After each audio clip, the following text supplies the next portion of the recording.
What's up, viewer? Just doing a little stream action today.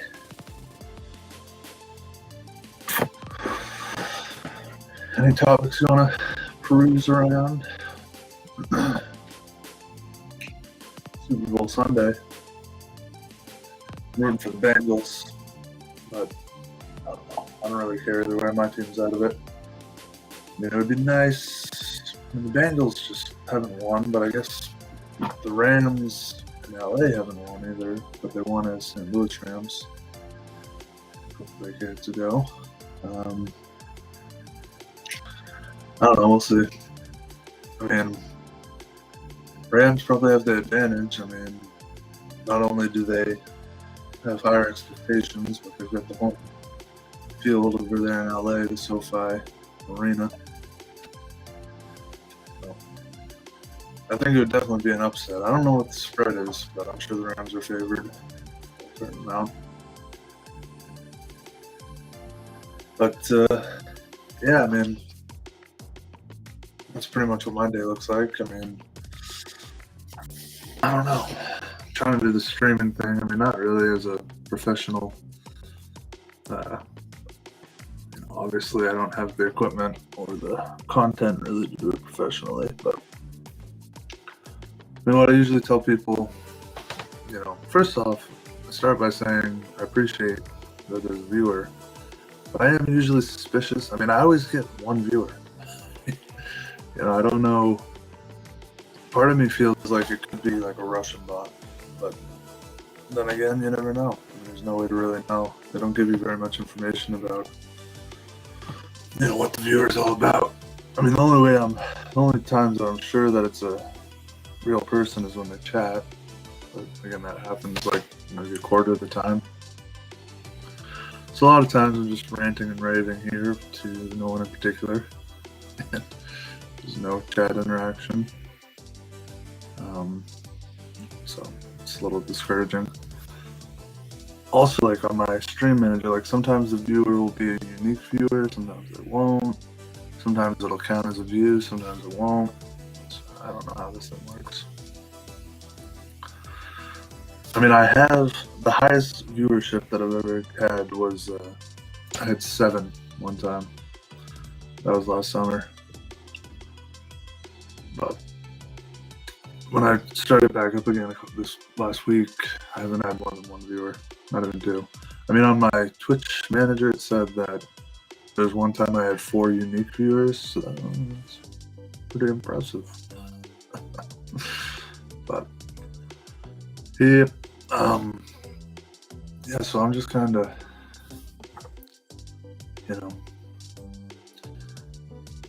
kind of a vagabond. I mean, I don't really have a job right now. I mean, I'm trying to do a little bit of DoorDash, but it's not really working out too well for me. Mostly because I'm not doing it. I'm not really an impressive fellow. I mean, don't get me wrong, I can imagine that I'm impressive, but the truth is harsher. The truth is that I don't have a lot of, good things going for me.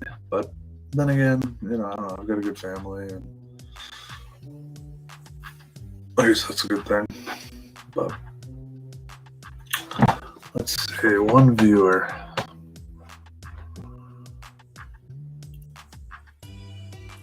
I mean, it would help if you would chat, because then we could talk about something.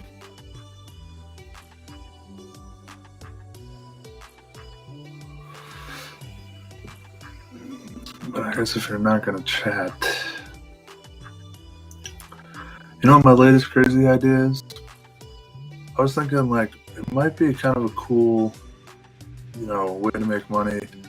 Like, in my state, there's a big antique market, because you know, we're not technically one of the original colonies, but we're part of a state that was an original colony state. So there's a lot of like, for America's standards, really like old stuff that people have and sell. So I thought it'd be kind of cool to like try to get into that world and like, wheel and deal, dicker about prices, and I don't know. But then when I really thought about it, I was like, I'd probably just end up with more stuff, like, not be able to sell it. But it would be kind of cool. I mean, I was like, maybe I'll, get like a American history degree, so I, know parts, more about details of American history, and then like, go on like treasure hunts for little historical artifacts, and try to find a good deal and then sell it. I mean, it seems like it would be kind of fun, but again, when I thought about it, I'd like, what are you gonna do with all that stuff if you can't sell it? It's like, by the end of it, you'd probably just have like tons of stuff that you bought that just sitting in your living space, or I mean, if you got like a, not a warehouse, but a, like storage shed or storage unit. I don't know. I still want to think about it more, because I do think it would be like an entertaining way to, make a living. As far as, I know in my state, a lot of people do it. I mean, because we get a lot of tourists in the summer, so like the whole game plan is like, get your inventory set during the winter, and then hustle the South people in the summer for all these antiques. And I don't know. I mean, it's an idea. I mean, what I like about the idea the most is like you'd be pretty independent. Like you wouldn't have a boss. I mean, it'd be hard work. You'd have to be, always trying to sell your wares and buy, get good deals on the buys. But there'd be no like manager who's like, wow, you gotta do this, that, and the other. Because I hate being an employee with a manager. I mean, even like good managers, just the relationship is toxic. It's like, oh, you're a slave or you're a servant. I mean, actually, that's technically the employer-employee relationship. Whenever I say this to like my therapist or my family, like, wow. But it's a fact that the employer-employee relationship, the legal precedent for that relationship is based on what used to be known as the master-servant relationship, which in some contexts could have been known as the master-slave relationship. So, I mean, it's kind of like, it follows, at least in my mind, that like if you're an employee, you're essentially a servant, to the employer or the agent of the employer. I hate that. I hate being a servant. I mean, there's nothing I hate more.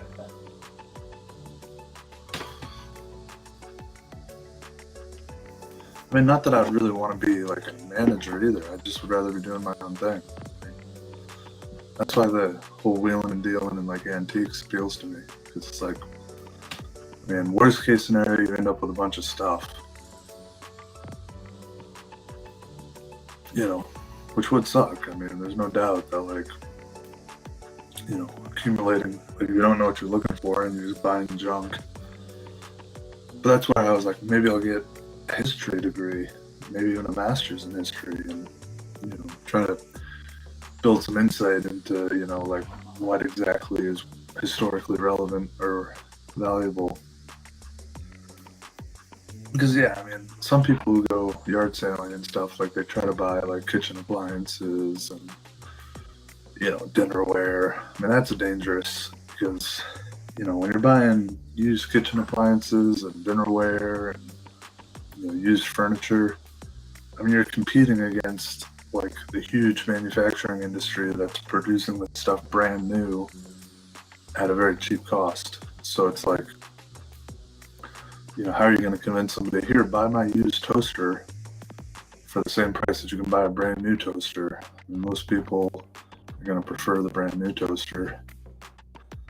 I mean, even if you can discount it, I mean, it gets into, and then it's like you literally have junk before you do that. Like it's like you start accumulating like used toasters and old chairs. It's like, well, what do you, you know, at a certain point, you know, it could literally be dumpster, you know, or waste station style stuff. So that seems risky. But my idea was like if you focus on like, you know, rare historical artifacts, you know, ideally, you know, you would think there's going to be a market, you know, and obviously where you can make money is when the person selling the historical artifact either doesn't know its full worth or is not aware of its historical significance, which obviously gets a little shady because then you basically are, you know, shysting the person who has that historical artifact. But obviously that's where there's huge profit because, you know, if you buy something that has historical significance from somebody, you know, at the cost of somebody who just thinks it's kind of an old relic but not really aware that it like was, you know, significant to colonial or Civil War America, you know, then you just sell it to the market of people who are aware of its value. You know, you could have significant, in my mind at least, that's where you could have significant margins. But yeah, if you just accumulate like used toasters and shit, I don't think that's a winning strategy. I mean, I think that just results in you having thousands of dollars worth of used junk you're always trying to get rid of. And the problem with like appliances and stuff like that, you know, especially like mechanical appliances, is like those depreciate over time. And it's not like, you know, if you buy a 2-year-old toaster and you can't sell it for 5 years, it's not going to be worth more. A 7-year-old toaster is not going to be worth more than a 2-year-old toaster. But again, whereas like if you buy like a, you know, colonial America, Revolutionary America, Civil War, you know, something to do with the World Wars, or, you know, something to do with the Gilded or Progressive Age, you know, or a civil rights artifact, you know, in theory, even if you can't sell those things right away, they should appreciate over time because, you know, their value, it's like, because it's a historically significant piece of, you know, artifact, you know, it won't have that depreciating effect of if you're just buying used toasters. I don't know, that's my kind of not well thought out ideas about it. I mean, you still could end up in a situation. I mean, the real problem there is like, you know, I mean, first of all, you know, you can't be sure, you know, there's not like a strict mathematical computation. Like, for example, like when you're buying, you know, bonds or equities, you know, those sorts of financial assets, you know, there's more or less a mathematical formula that you can use to try to value these things, you know, and the value fluctuates based on, you know, the value of the interest rate market or future earnings. But with historical artifacts or collectibles, you know, it's, you know, I had, when I was doing some research, and one person put it pretty succinctly, you know, it's basically worth whatever somebody will pay for it. You know, there's no strict formula as far as, well, you know, this is how much it's going to earn, because it's not a, you know, it doesn't produce income. So obviously, you know, but like any market, you know, there are cycles in terms of boom and bust that, you know, probably are generally related to the greater economy. I mean, obviously when, you know, money is flushed through the economy, you know, historical collectibles are going to increase because there's just more money supply and people have to park their money somewhere. So some of that money goes into collectibles. But obviously when the money supply tightens, you know, there's less sort of excess cash to go towards collectibles. So the value diminishes. But again, that's the macroeconomic. I mean, obviously, depending on what specific historical collectible you're talking about, you know, I mean, there might be only, you know, a handful of people who really want to buy that type of stuff. You know, so there's, again, if you're dealing with a market that's only, you know, a dozen or a few dozen people, it's very hard to categorically calculate, you know, what the value of, how much that market's going to be willing to pay for a particular item.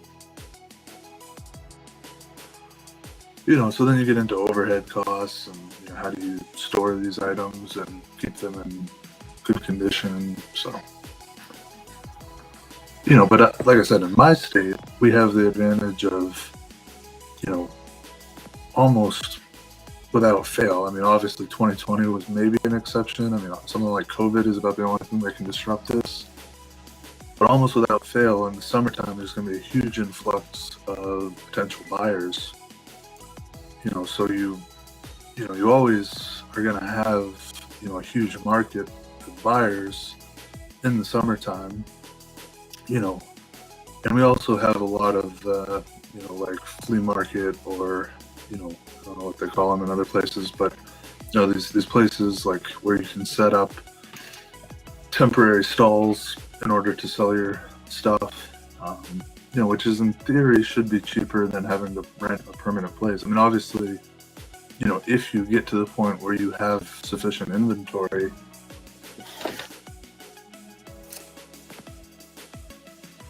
Hey, what's up?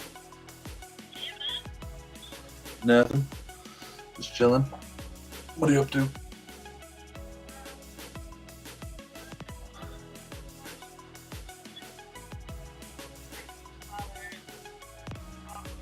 Oh no, it's not good.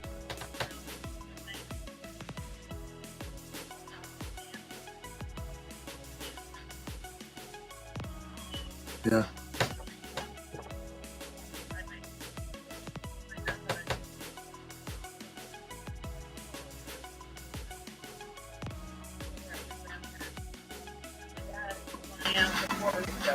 Oh.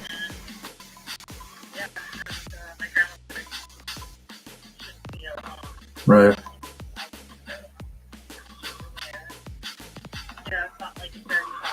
Yeah, that's true. Is it something serious, or is he just not feeling well, or?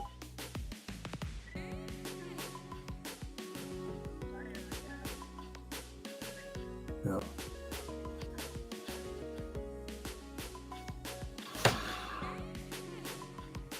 Sure.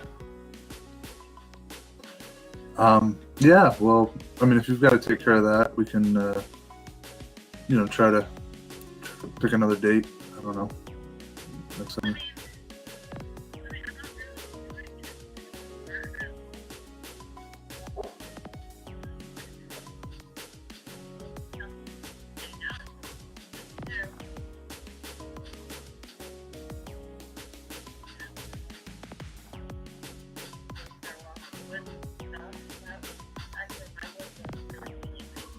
Yeah, I'm sure.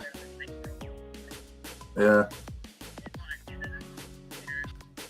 Yeah, I don't really have much. I mean, I've got like my hiking boots. No, I mean, I don't have snowshoes. I mean, I do have a pair of like winter hiking boots. My dad might. I don't know. I could ask my mom. I don't think she's up yet.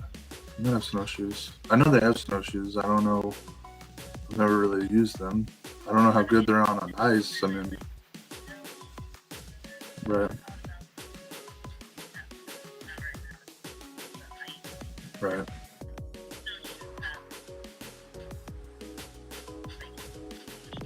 right.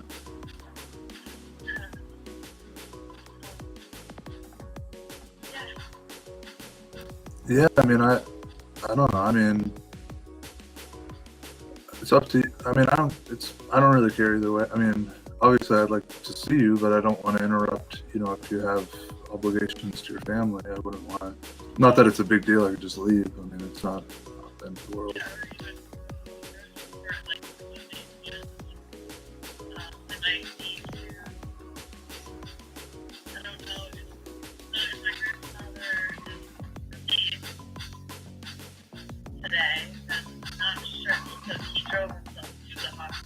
Right.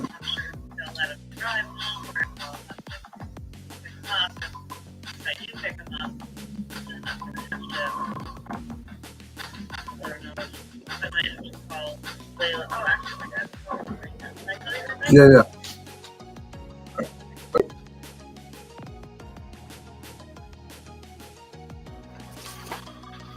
My cousin.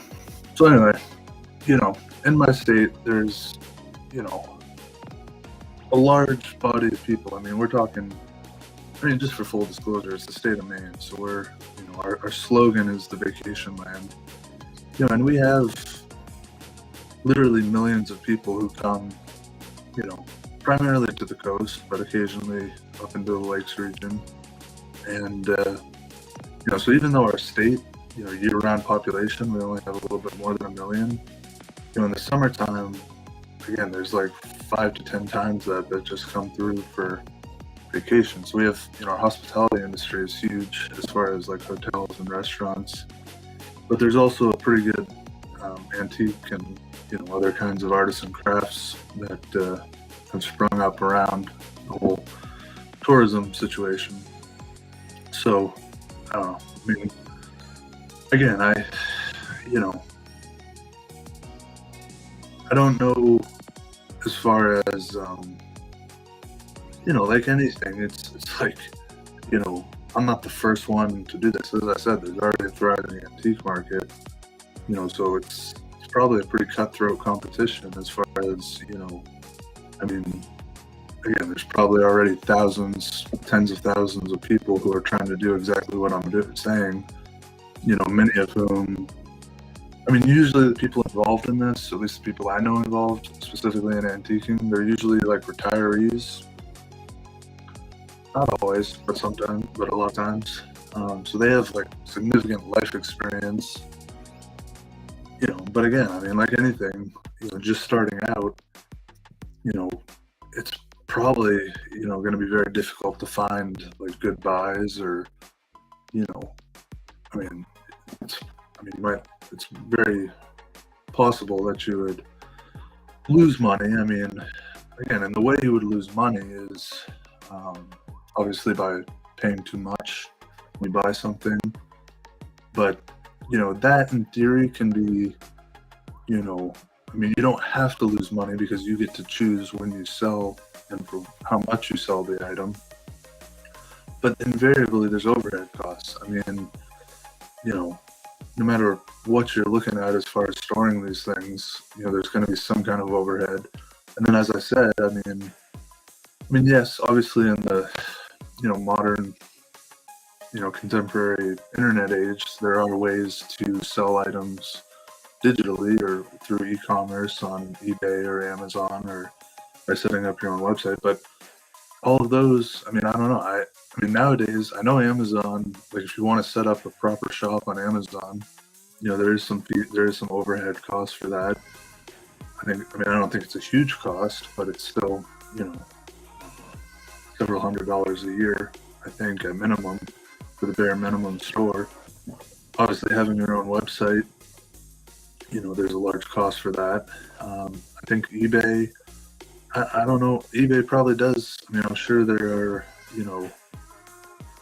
shop costs as far as, and then bottom line is if you're selling on the internet, that's the ocean, right? So, and then you get into marketing. I mean, there's no, just setting up a shop on Amazon or listing things on eBay or having your own website. That's like it's not the field of dreams where if you put it out there, they will come. I mean, you have to invest then in some kind of marketing or So anyway, the costs start to pile up, and then like I said, in-person costs. I mean, even at the flea markets, you could spend easily thousands of dollars per year just to operate.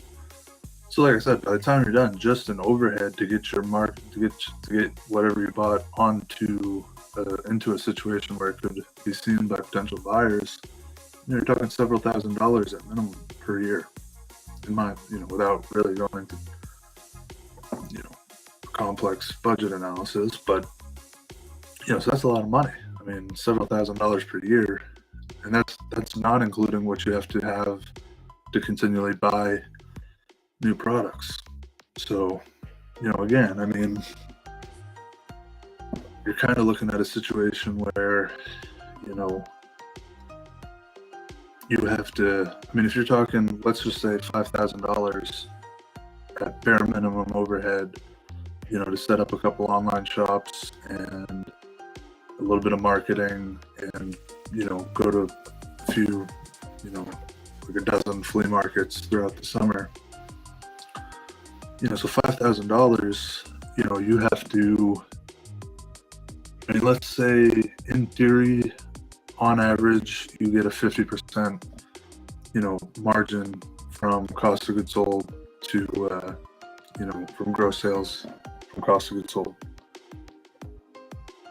And that's just average. I mean, you might be able to do better, you might be able to do worse, but basically 50% margin. If you have 5,000, that means you have to sell just to break even $10,000 worth of these, antiques. Which, I mean, it's not impossible. Obviously, like I said, tons of people do it, but it's certainly, I mean, if you figure if your average antique costs $100, that means you have to sell $100 pieces. That's a lot. I mean, on average, that means you have to sell. I mean, especially if you're focusing mostly on the summer season, that means you have to sell. I mean, like, for example, let's say you want to get half of your revenue from the flea markets and you have 10 flea markets. That means each flea market you have to sell, if they're average $100, 5 pieces. Again, I don't know, it gets iffy after a while. I mean, the only advantage is that if you do it right, and you're buying appreciable historical collectibles, then in theory,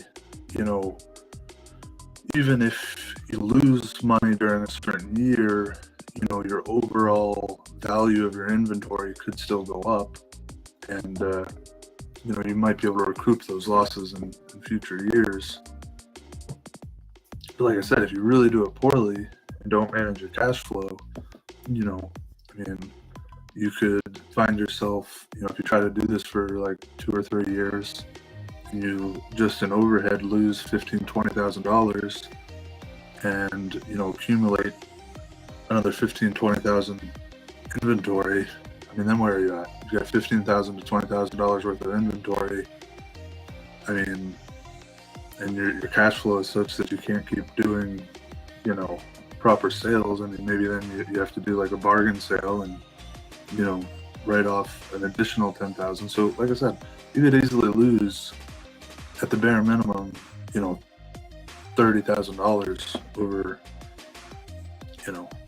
the course of a couple, 2 or 3 years.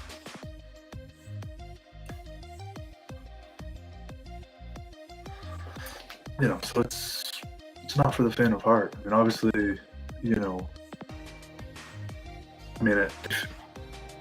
you lose $30,000 over it, you'd be better off, doing scratchers, or, if you did scratchers, at least you get 60% roughly of what you put into it. I mean, trading, you can lose a lot of money trading stocks as well, probably similar amounts if you really stuck with it. But obviously, compared to like traditional financial assets, if you were to invest, that $30,000, $40,000 into, like a mutual fund, or, some reasonable allocation of stocks and bonds, then, even in a serious market correction, you're probably at worst only going to be down, $5,000 to $10,000, and then typically, since the Great Depression, over time, you're probably going to, accumulate, I don't know, $2,000 to $3,000 per year on that. So,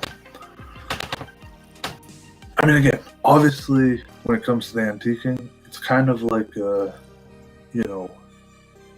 it's a little bit of a lottery type situation, because I think where you can make big money. When I think about the market of antiques, from talking to a couple people who have done it over the course of my life, I mean, typically, like I said, usually you're just barely staying afloat because your margins are tight. You have to, most of the environments where you're buying and selling, the prices are negotiable, and so you can, by being a good negotiator, you can kind of keep afloat, in terms of breaking even and not keeping your cash flow reasonable. But what I'm getting to is that usually where you make the money is where when you find that those items that the seller of the item really doesn't know what they have, and you're able to pick up those items at a very low cost, and then you're able to directly find the market where the people do know what it is, and they're willing to pay 10, 20, 30, 100 times more than what you paid for it. But again, that's very it's like a treasure find. Like you can't really on the grind of 100 items sold throughout the year, most of those items are going to probably be small margin. Most of those items are probably going to be, you might even lose money with the overhead on some of those items, and you're just hoping that like 1 out of 100 or 1 out of 200 of those items is a huge margin sale. But again, there's no real way to predict in terms of forecasting or budgeting, when, where, how you're going to find an item like that. But like I said, probably that one item out of 100 or one item out of 200 or one item out of 1,000, that probably makes up your profit for a couple, several years, or definitely the year. And because like, for example, my 8th grade science teacher, he did this as sort of a side hustle where he would go to yard sales and try to pick up items. And like I said, I'm pretty sure he mostly broke even, or he might have even lost money on a lot of the items that he bought. But then he found this one set of prints that were worth over 100,000. And then you have the psychological effect. I mean, at least for this 8th grade teacher, I mean, based on what I know about his life, he found these prints for over 100,000, and he had a wealth effect factor where he all of a sudden thought, oh, this is the way, this is how I'm gonna make my life. So he quit his school job. I mean, before I heard, he ended up getting divorced. It was kind of a disaster for him. Hey. Yo.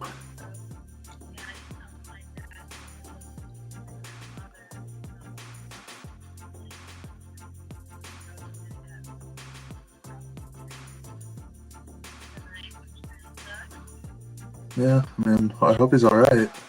Oh, yeah.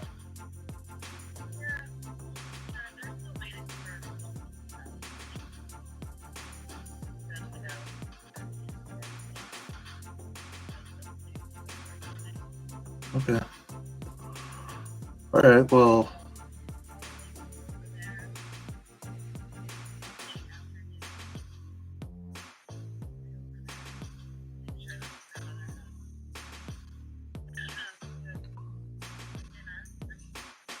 Right. Yeah, it's up to, I'm down to come. If I left right now, I wouldn't get there till probably 1:30. So that we can hang out for 2 or 3 hours, go for a walk, maybe watch something on Netflix or Disney. If you want, I don't care. I'm not doing anything. So, the only thing. No, probably drive it. Yeah, because the Super Bowl's on tonight anyway, so I was probably gonna want to be back before 5:30 or so to catch that. Right. Yeah. Yeah, it's nobody you probably wouldn't know if you don't really follow football, right? It's Los Angeles and Cincinnati.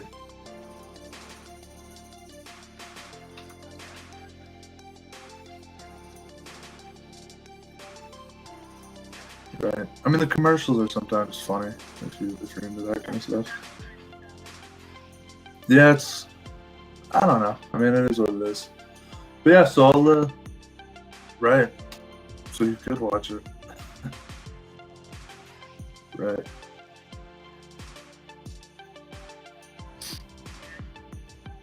Right.